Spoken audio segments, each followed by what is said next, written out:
Hello guys, welcome back to my YouTube channel Civil Services and Aspiration. So guys, today we are going to do class 9th polity chapter 4th working of institutions. So before we start, let me tell you that this chapter is going to be divided into two parts and this is the part 1 of this chapter. So let's begin and firstly let's see the overview of the chapter कि हम आगे chapter में क्या करने वाले हैं. तो जैसा कि आप सभी को पता है कि इंडिया एक डेमोक्रेटिक कंट्री है और उसके कुछ रूल्स एंड रेगुलेशंस हैं, कुछ प्रोसीजर्स हैं जो हर किसी को फॉलो करने होते हैं. तो उन्हें फॉलो करने के लिए इंस्टीट्यूशन सेटअप किया जाता है जिसकी वजह से वो डिसीजन लिए जाते हैं और उन्हें कंट्री में इम्प्लीमेंट किया जाता है. तो हमारे इस प्रोसेस में 3 इंस्टीट्यूशन मेजर रोल प्ले करते हैं, वो है लेजिस्लेचर, एग्जीक्यूटिव और जुडिशरी. तो इस चैप्टर में हम उन्हीं सारी चीज़ों के बारे में पढ़ने वाले हैं. And as you all aware that हमने पहले भी पिछली क्लासेस में भी ये पढ़े हुए हैं, तो आपके लिए और आसानी, तो जैसा कि ये सारी चीज़ें हमने पिछली क्लासेस में पढ़ी हुई है तो आपके लिए और भी इजी हो जाएगा इस चैप्टर को समझना. So let's begin with the topic that how is major policy decision taken, कि पॉलिसी डिसीजन कैसे लिया जाता है. So a government order. So let us understand with an example that on August 13, 1990, the government of India issued an order. It was called an office memorandum. तो 13 अगस्त 1990 में जो India की government थी उन्होंने एक बहुत बड़ा ऑर्डर इशू किया था जिसे ऑफिस मेमोरेंडम कहा जाता है. Like all government order it has a number and is known by that OM number 36012 by 3190 East SCT dated 13/8/1990. The Joint Secretary and Officer in the Department of Personnel and Training in the Ministry of Personnel, Public Grievances and Pension signed the order. और इस order को किसने sign किया था? Department of Personnel and Training in the Ministry of Personnel, Public Grievances and Pension. So it was a quite short, मतलब बहुत ही छोटा order था, सिर्फ एक 1 पेज का. It looked like an ordinary circular or notice that you have seen. आपने circular और notice निकाले जाते हैं स्कूल कॉलेजेस में, उसी टाइप का था. And the government issue 100 of order every day on different matters, but this one was very important and become a source of controversy for several years. तो लेकिन बहुत सारे ऑर्डर्स डेली निकाले जाते हैं, लेकिन जो ये ऑर्डर निकले ये बहुत ही ज़्यादा इम्पॉर्टेंट था और सालों के लिए ये कंट्रोवर्सी का इशू बन गया. So let us see how the decision was taken and what happened later. तो क्या होता है आगे. So let us firstly read about what the order is. So this order announced a major decision. This order announced a major policy decision. एक बहुत बड़ा policy decision था. उसमें था कि that 27% of the vacancies in civil post and services under the government of India are reserved for socially and educationally backward classes. में जो 27% reservation दी जाएगी सोशली और एजुकेशनली बैकवर्ड क्लासेस को गवर्नमेंट सर्विसेज में, which is known as SEBC. And SEBC is another name for all those people who belong to caste that are considered backward by the government. और इस सब में वो लोग शामिल होंगे, उन कास्ट के लोग शामिल होंगे जिन्हें गवर्नमेंट बैकवर्ड समझती थी. The benefit of job reservation was still then available only to, उससे पहले मतलब इस ऑर्डर से पहले सिर्फ जो रिजर्वेशन थी वो शेड्यूल कास्ट और शेड्यूल ट्राइब्स को ही दी जाती थी. बट लेकिन अब न्यू थर्ड कैटेगरी आ गई which is SEBC was introduced and only person who belong to backward classes were eligible for this quota of 27% jobs and others could not compete for these jobs. जो reservation हो गई तो मतलब उन पर वही उनकी सीट है और कोई नहीं ले सकता. नाउ द डिसीजन मेकर्स कौन होते हैं, किसने ये डिसीजन लिया. So who decided to issue this memorandum, किसने इशू किया, किसने डिसाइड किया कि ये इशू करना चाहिए. So clearly such a big decision could not have been taken by one person who signed the document. जो ये डिसीजन था ये सिर्फ अकेले एक पर्सन का नहीं था जिसने डॉक्यूमेंट साइन किया, बल्कि उसमें बहुत सारे ऑफिसर्स इन्वॉल्व थे. The officer were merely implementing the instruction given by the ministry of personnel public grievances and pension. तो जो इसमें मेन था वो थे minister of personnel public grievances and pension, of which the department was, जिनके department से ये issue order हुआ था, ये ऑर्डर इशू हुआ था. We can guess that such a major decision would have involved other major functionaries in our country. You have already read in the newspaper, you have already read in the previous class about some of them. Let us go over some of the main points that you covered then. तो अब हम उन सारी चीज़ों को एक बार revise करते हैं जो हम पिछली क्लासेस में पढ़ चुके हैं. So we learned that President is the head of the state and is the highest formal authority in the country. हम पढ़ चुके हैं कि जो प्रेसिडेंट है वो हेड ऑफ द स्टेट है और सबसे ज़्यादा फॉर्मल अथॉरिटी उसके पास है. Next is prime minister, who is the head of government and actually exercises all the government powers. He takes most of the decision in the cabinet meeting. And third, we learned that parliament, which consists of president and two houses. The two houses were Lok Sabha and Rajya Sabha. The prime minister must have the support of majority of Lok Sabha member. और जो लोक सभा के member हैं उन्हें support होना चाहिए prime minister की मेजॉरिटी का. So this office of memorandum was the culmination of a long chain of events. जो ये मेमोरेंडम था ये बहुत बड़ी चेन थी अलग अलग इवेंट्स की. The government of India had appointed the second backward class commission in 1979. तो गवर्नमेंट ने एक कमीशन बिठाई, एक कमीशन को अपॉइंट किया which is backward classes commission 1979 में, जिसके हेड थे BP Mandal. Hence it was popularly known as Mandal commission. उसे मंडल कमीशन कहा जाता था. It was asked to determine the criteria to identify socially and educationally backward classes in India and recommend steps to be taken for their advancement. इस commissions ने criteria decide किया कि किस basis पे एक सोशली और एजुकेशनली बैकवर्ड क्लास को choose किया जाए. The commission gave its report इन 1980 और कमीशन ने अपनी रिपोर्ट 1980 में सौंप दी. एंड मेड मैनी रिकमेंडेशन, और उसके साथ साथ बहुत सारे रिकमेंडेशंस भी दिए. One of these was that, उनमें से एक जो स्पेशल थी वो थी 27% of government jobs be reserved for the socially and educationally backward classes. The report and recommendations were discussed in parliament. जो report आई, recommendation आई, सबको discuss किया गया parliament में.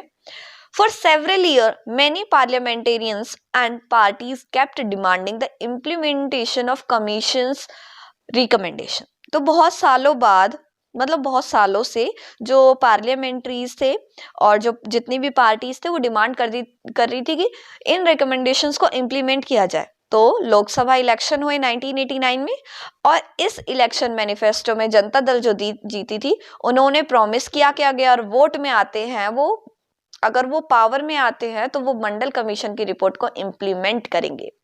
The Janata Dal did form the government after this election. 1989 में election में जनता दल जीती और उसने इसको इम्प्लीमेंट किया. उनके लीडर थे VP Singh, who became the prime minister, and several development took place after that. और let us see one by one what were these developments. So firstly, the president of India in his address to the parliament announced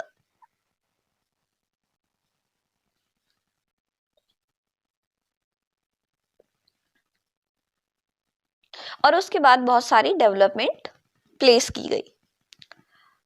So the first was the President of India in his address to the Parliament announced the intention of government to implement the recommendation of Mandal Commission. तो जो हमारे president थे उन्होंने parliament में announce किया कि government का intention क्या है इसे इम्प्लीमेंट करने के लिए. And on 6 August 1990, the Union Cabinet took a formal decision to implement the recommendation. और 1990 में गवर्नमेंट ने कैबिनेट ने फॉर्मल डिसीजन ले लिया कि इसे इम्प्लीमेंट करना है.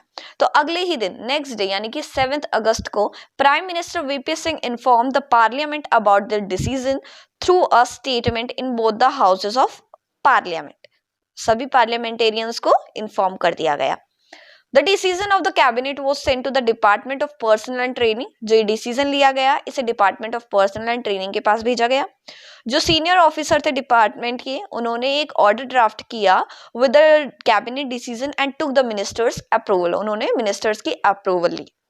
An officer signed the order on the behalf of the Union government, and this was how OM number 36012 by 31 by 90 was born on 13 August 1990. So this is how the memorandum of understanding was implemented. So for the next few months, this was most hotly debated issue in the country. और उसके कुछ महीनों बाद तक ये बहुत ही ज़्यादा गरमाया हुआ मुद्दा चल रहा था कंट्री में। Newspaper and magazines were full of different views and opinion on this issue.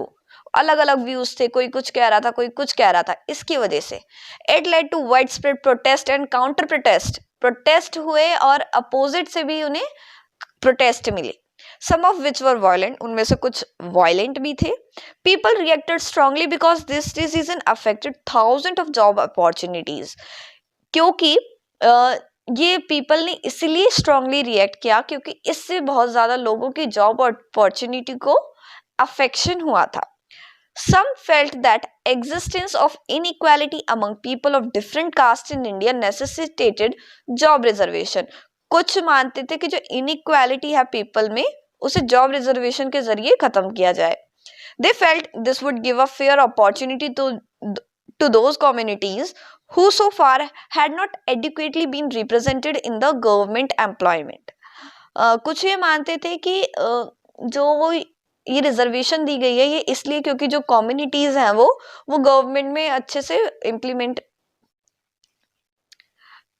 उनका मानना ये था कि उन्हें एक फेयर अपॉर्चुनिटी मिल जाएगी रिजर्वेशन की क्योंकि उन्हें एडुकेटली रिप्रेजेंट नहीं किया गया गवर्नमेंट की एम्प्लॉयमेंट में। कुछ फील करते थे that it was unfair as it would deny equality of opportunity to those who did not belong to backward communities. और जो दूसरी साइड कुछ लोग मानते थे कि जो बैकवर्ड कम्युनिटीज को अपॉर्चुनिटी दी जा रही है वो उन्हें नहीं मिलेगी। They would be denied jobs even though they could be more qualified। वो ज़्यादा क्वालिफाई होने के बाद भी उस जॉब को नहीं ले सकते। Some felt this would perpetuate caste feeling among people and hamper national unity। कुछ कहते थे कि इससे caste differentiation आएगा और national unity भंग होगी। And in this chapter we won't discuss whether the decision was good or not। तो हम इस चैप्टर में ये नहीं पढ़ेंगे कि डिसीजन अच्छा था या बुरा था। We only take this example to understand how major decision are taken, कि कैसे डिसीजन लिए जाते हैं कंट्री में। डिसीजन ले लिया लेकिन नाउ क्वेश्चन अराइज होता है कि हु रिजॉल्व दिस डिस्प्यूट। और डिस्प्यूट अराइज हो गया तो उसे सॉल्व कौन करेगा, रिजॉल्व कौन करेगा।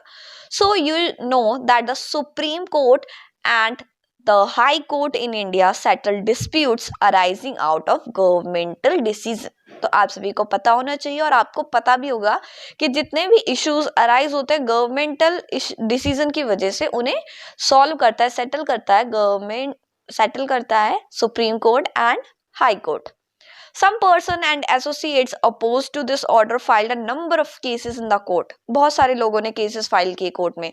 They appealed to the court to declare the order invalid and stop it implementation। कहा कि invalid है और इसका implementation नहीं होना चाहिए। The Supreme Court of India bunched all these cases together। उन्होंने सारे केसेस को एक साथ किया and this cases was known as Indira Sahani and others versus Union of India case, which is a very important and you should also remember this fact। And 11 judges of the Supreme Court heard argument of both sides। दोनों side से supreme court के जजेस ने argument सुनी and by the majority जो supreme court जज थे 1992 में उन्होंने इस ऑर्डर को वैलिड डिक्लेयर कर दिया। At the same time, the Supreme Court asked the government to modify its original order। और उन्होंने साथ के साथ कहा कि कुछ मॉडिफिकेशंस करने की जरूरत है इस ऑर्डर में। It said that well to do person among the backward class should be excluded from getting the benefit of reservation। तो इसमें जो चेंज किया गया वो ये था कि जितने भी पर्सन्स वेल टू डू है करने के काबिल है और उनके पास सारी अपॉर्चुनिटियां, उसे इन्वॉल्व नहीं किया जाएगा रिजर्वेशन में. And accordingly the department of personal and training issue another office memorandum on 8 सितंबर 1993 में उन्होंने दूसरा ऑर्डर इशू कर दिया. And this dispute thus came to an end this policy has been followed since then. और जब से लेके अब तक भी इस पॉलिसी को अभी भी हमारी कंट्री में फॉलो किया जाता है. Now the another topic is need for political institution. Political institutions की जरूरत क्या है?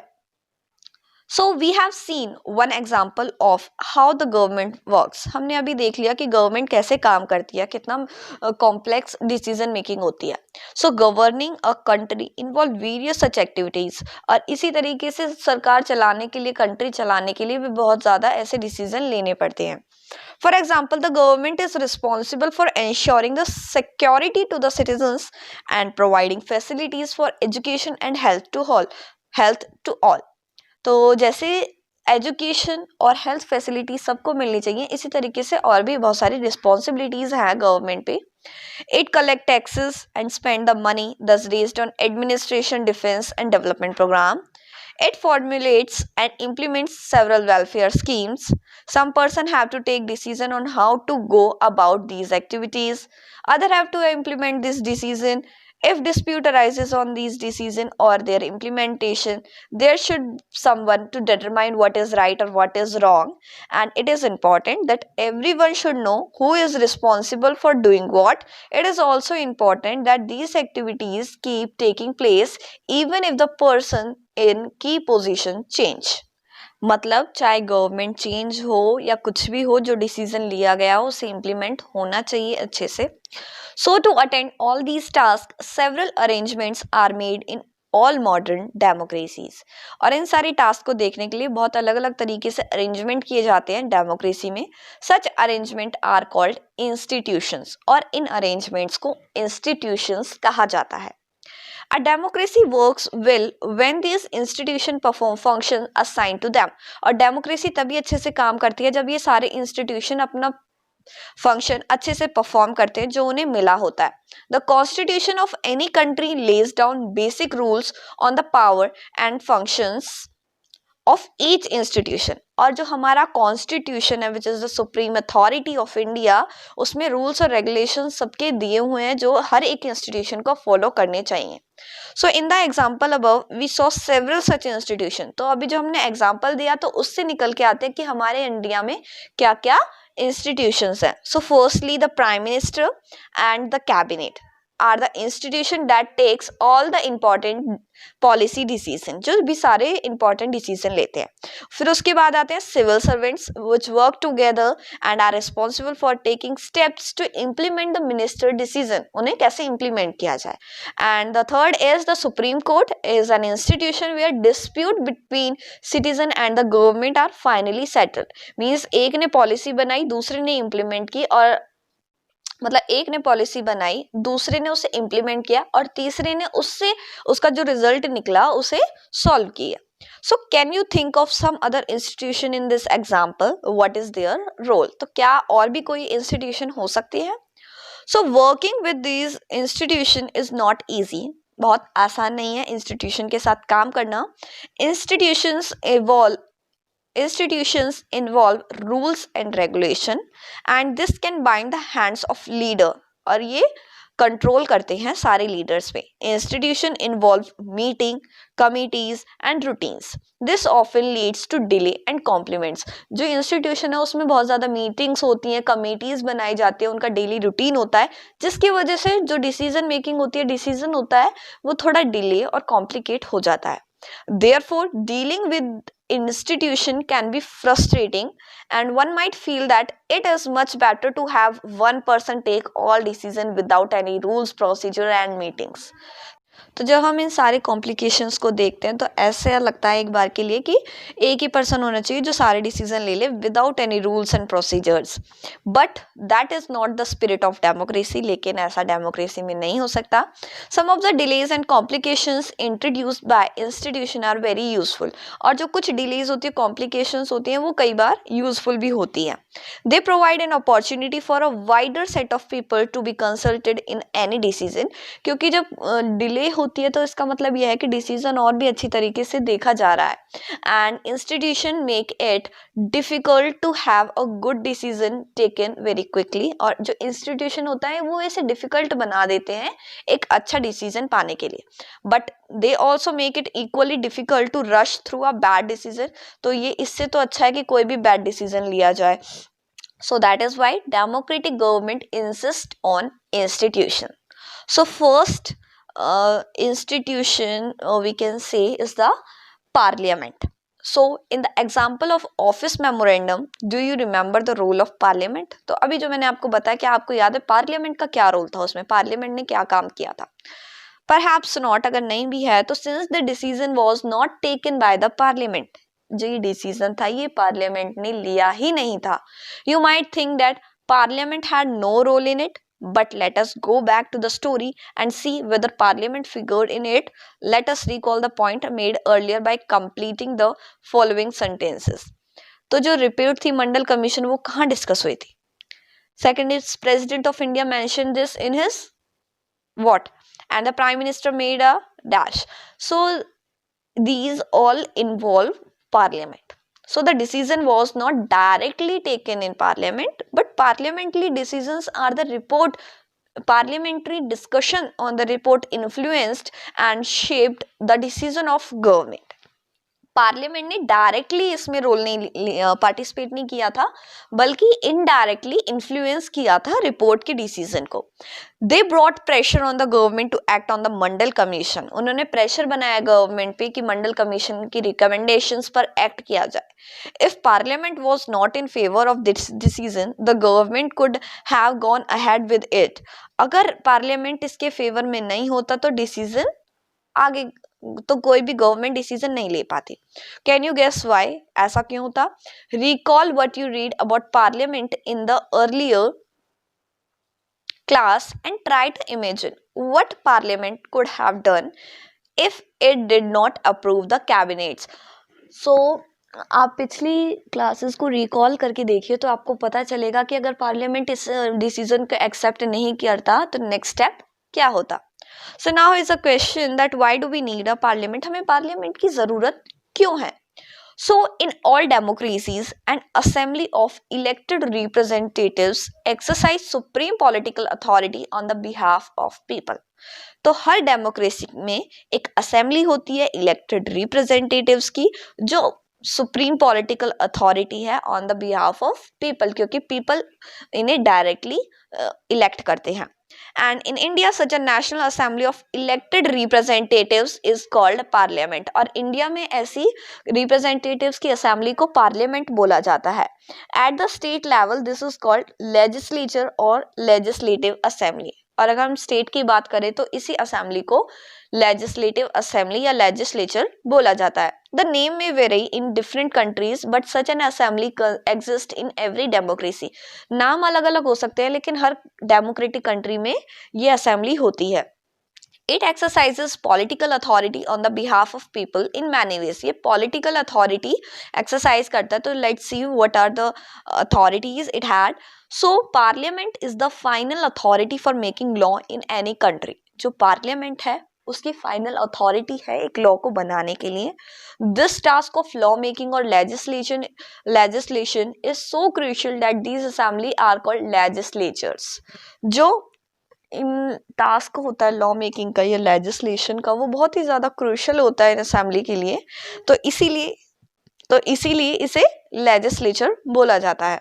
Parliaments all of the world can make new laws, change existing laws or abolish existing laws and make new one in their place. वो बना भी सकते हैं, बिगाड़ भी सकते हैं, चेंज भी कर सकते हैं, नई भी ला सकते हैं। They can do anything with the laws. Second is parliament all over the world exercise some control over those who run the government. जो parliament है वो पूरे वर्ल्ड में कंट्रोल करती है. The parliament all over the world exercises some control over who run the government. जो government चलाता है उसके ऊपर भी पार्लियामेंट का कंट्रोल रहता है. In some countries like India, this control is direct and full. कुछ कंट्री जैसे कि इंडिया में जो ये कंट्रोल है ये डायरेक्ट है और पूरा कंट्रोल है जो भी गवर्नमेंट है. Those who run the government can take decision only so long as they enjoy support of parliament. कोई भी डिसीजन जब तक चलेगा, जब तक रन करेगा, तब तक उसको पार्लियामेंट का सपोर्ट है. अगर पार्लियामेंट ने सपोर्ट नहीं किया तो गवर्नमेंट भी गिर जाएगी. Thirdly, the parliaments control all the money that government have. जो पार्लियामेंट के पास सारा कंट्रोल होता है जितना भी पूरी कंट्री में मनी है जो गवर्नमेंट के पास है.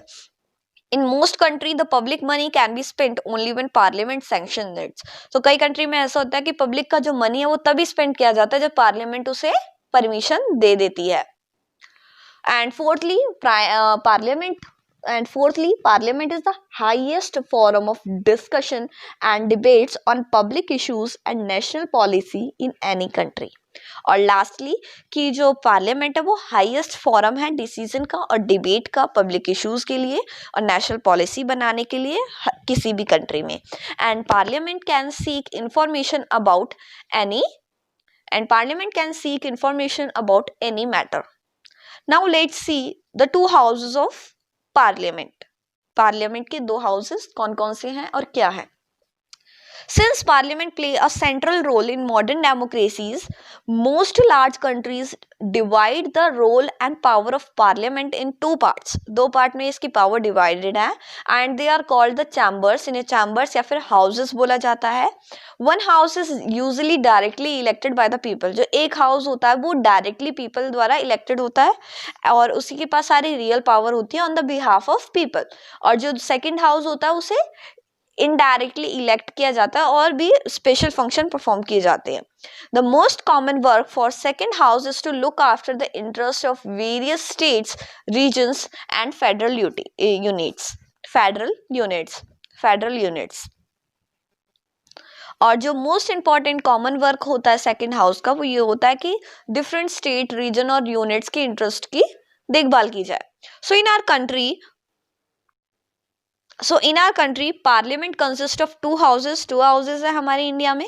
The house are known as council of state. जो पहला हाउस है वो है काउंसिल ऑफ स्टेट यानी कि राज्यसभा.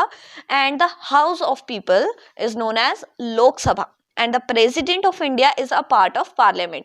यानी कि जो पार्लियामेंट में कंसिस्ट करती हैं तीन चीजें, the two houses and one president of India. Although she is not a member of either house. हालांकि जो प्रेसिडेंट है वो किसी भी हाउस का मेंबर नहीं होता. And that is why all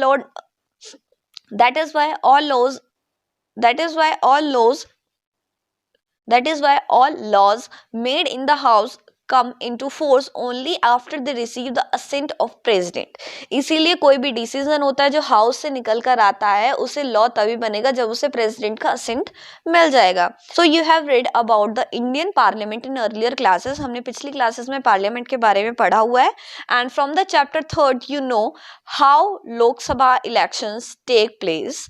so let us recall some key different between the composition. अब हम डिफरेंस देखते हैं इनमें क्या डिफरेंस होता है.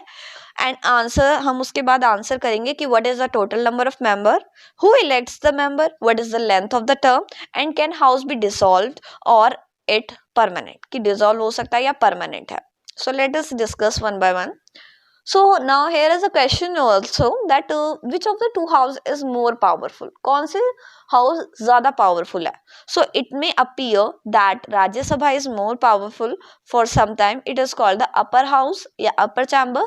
तो कई बार ऐसा लगता है कि जो राज्यसभा है वो ज़्यादा powerful है क्योंकि उसे upper chamber बोला जाता है और क्योंकि लोकसभा lower chamber है. But this does not mean that Rajya Sabha is more powerful than Lok Sabha.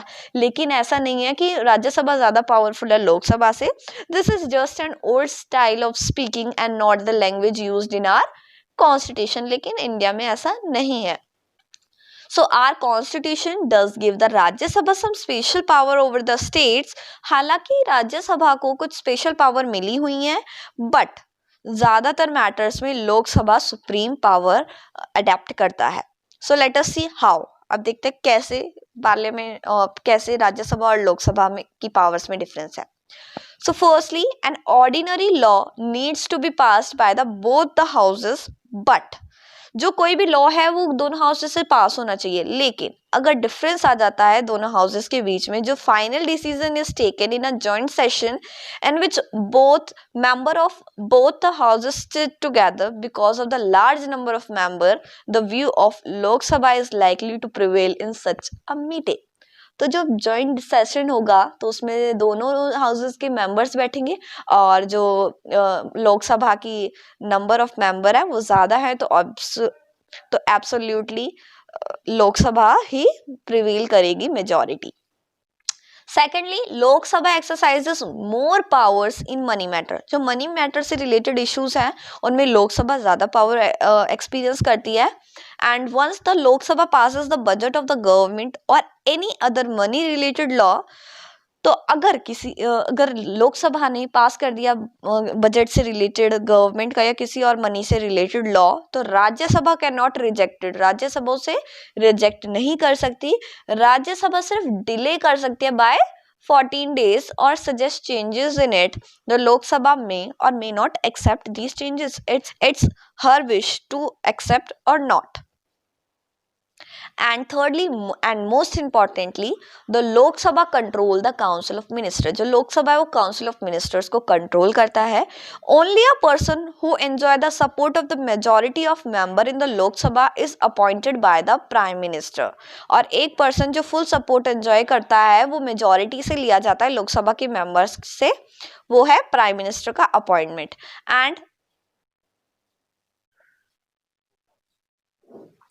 And if the majority of Lok Sabha members say they have no confidence in the Council of Minister, all minister including the Prime Minister have to quit। लेकिन अगर Lok Sabha member ने majority के साथ no confidence motion implement कर दिया तो सारी government गिर जाएगी। And the Rajya Sabha does not have this power, लेकिन राज्यसभा के पास ऐसी कोई पावर नहीं है। So that is all about the parliament we have studied in this video. So next video will be coming soon, and till then thank you guys. So the remaining topics we will discuss in the part 2 of the video. Till then, thank you for watching our video, and if you like it, please do like, share and subscribe to our channel.